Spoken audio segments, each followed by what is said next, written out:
1990년 1월 서울 한복판의 샛별 룸사롱은 어둡게 살아가던 20대 초반 남성들의 객기로 인해 지옥과도 같은 피바다가 되고 말았다.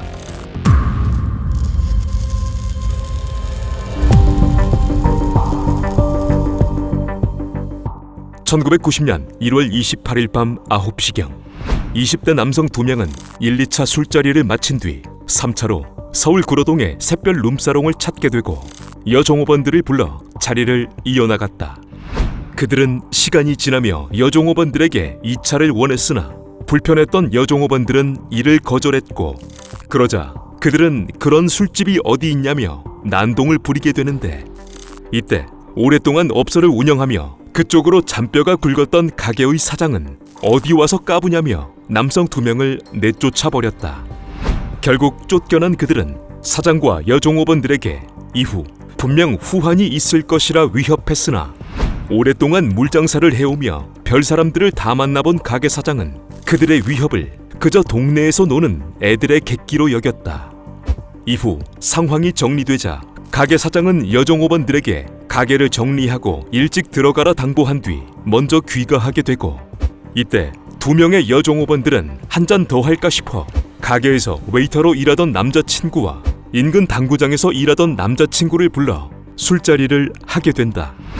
한편 같은 시각 쫓겨난 게 분했던 20대 남자 2명은 씩씩대며 밤거리를 헤매게 되고, 그러다 도저히 참을 수가 없었는지 그들은 범행을 계획한 뒤 가리봉동에 있는 숙소에서 연장을 챙겨 새벽 1시 30분경 쫓겨난 가게를 다시 찾아 연장을 휘두르고 말았다.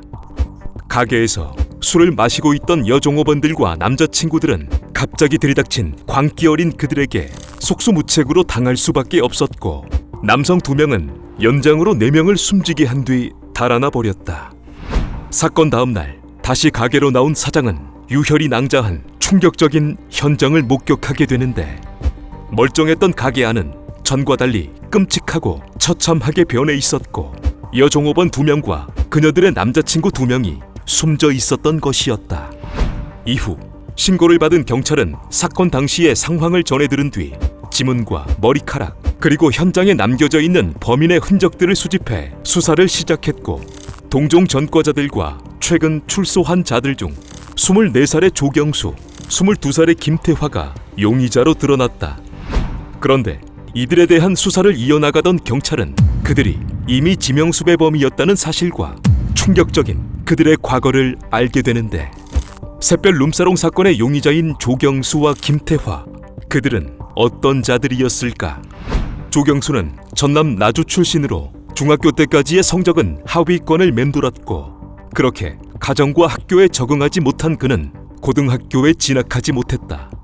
때문에 중학교를 마친 뒤 일자리를 얻기 위해 서울로 온 조경수는 유흥업소 등에서 일하다 구로동에서 오토바이를 훔쳐 10대 시절 이미 전과자가 되었고, 19이 되던 1985년 그는 고향인 나주로 돌아가 2살 후배지만 어릴 적부터 친하게 지내온 김태화를 만나게 된다. 어려운 가정 환경에서 성장한 김태화는 역시 중학교 시절 자전거를 훔치고 남의 물건을 빼앗는 일들로 소년원을 드나들었고, 그런 김태화에게 조경수는 택시에서 현금을 훔치자는 범행을 제안해 실행에 옮겼다.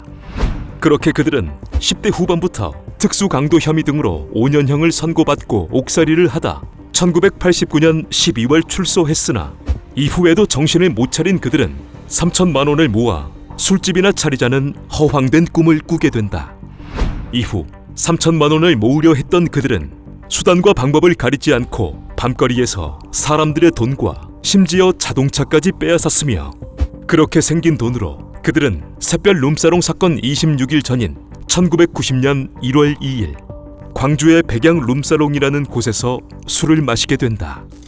분위기가 무르익어 갈 때쯤 여종업원은 김태화에게 전과자처럼 생겼다, 마음에 안 든다는 말을 장난삼아 하게 되는데, 이때 평소 외모에 자신이 없었던 김태화는 자신을 비웃는다 생각해 연장을 휘둘렀고, 이로 인해 결국 여종업원이 숨졌으며 이를 말리려던 가게 주인도 중경상을 입게 되었다. 이 사건 이후 숨어 지내던 그들은 1월 19일경 자신들에게 지명수배가 내려지자 서울 가리봉동의 벌집촌으로 거주지를 옮겼고 그렇게 숨어 지내다 오랜만에 한잔하자며 나간 샛별 룸사롱에서 그렇게 비인간적인 사건을 저질렀던 것이었다. 이렇듯 몇 차례의 악행으로 이미 전과자였던 그들을 샛별 룸사롱 사건의 용의자로 지목한 경찰은 사건 이후 전국에 공개 수배를 내렸고 그들의 가족과 주변 인물들을 대상으로 탐문 수사를 이어갔으나 그들은 쉽게 걸려들지 않았다. 2월 내내 수사를 이어가던 경찰은 과정에서 조경수가 수원의 한 공중전화에서 친누나에게 전화를 건 사실을 확인했고 또한 조경수의 애인으로부터는 2월 28일경 이들과 함께 대전에 갔다가 평택 부근에서 그들이 내렸다는 진술을 확보했다. 경찰은 진술을 바탕으로 그들이 수원 인근에 있을 것이라 판단한 뒤 수원과 평택의 공인중개사, 비디오 대여점, 만화방 등에서 탐문 수사를 이어갔고 그러다 그들이 새빵을 얻을 때 그리고 만화책 등을 빌릴 때 조경수는 조영호로 김태환은 정주연이라는 가명을 사용한 것을 알아낸 다음 서서히 수사망을 좁혀갔다. 하지만 이처럼 경찰이 자신들을 잡기 위해 혈안이 되었음에도 그들은 도피 자금을 마련할 목적으로 서울과 경기 일대의 미용실에서 수십 차례 돈을 빼앗는 범행을 저질렀고 또한 거기에서 나온 돈을 보관하기 위해 은행 계좌까지 개설하는 뻔뻔한 행동들을 이어나갔다. 결국 한 달 넘게 수사를 이어간 경찰은 한 부동산의 주인으로부터 그들이 수원 세류동에 새빵을 계약한 사실을 알아냈고 마침내 3월 5일 경찰은 그들이 머물고 있는 새빵을 급습해 조경수는 붙잡았으나 하필 이때 외출 중이었던 김태환은 조경수가 잡혀가는 모습을 보고 난 뒤 그대로 도망쳐버렸다.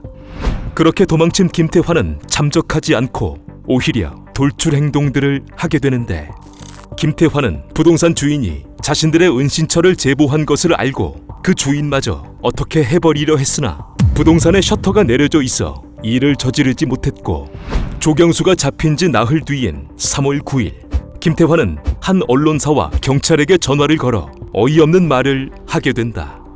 언론사에 전화를 건 김태환은 자신을 샛별 룸사롱 사건의 범인이라고 밝힌 뒤 우리의 범행은 불우한 환경에서 자란 자신들이 부자들을 향한 사회의 심판이자 민주화를 위한 행동이었다는 말도 안 되는 주장을 했고 인터뷰를 한 뒤 자수하고 싶다는 말을 전했다.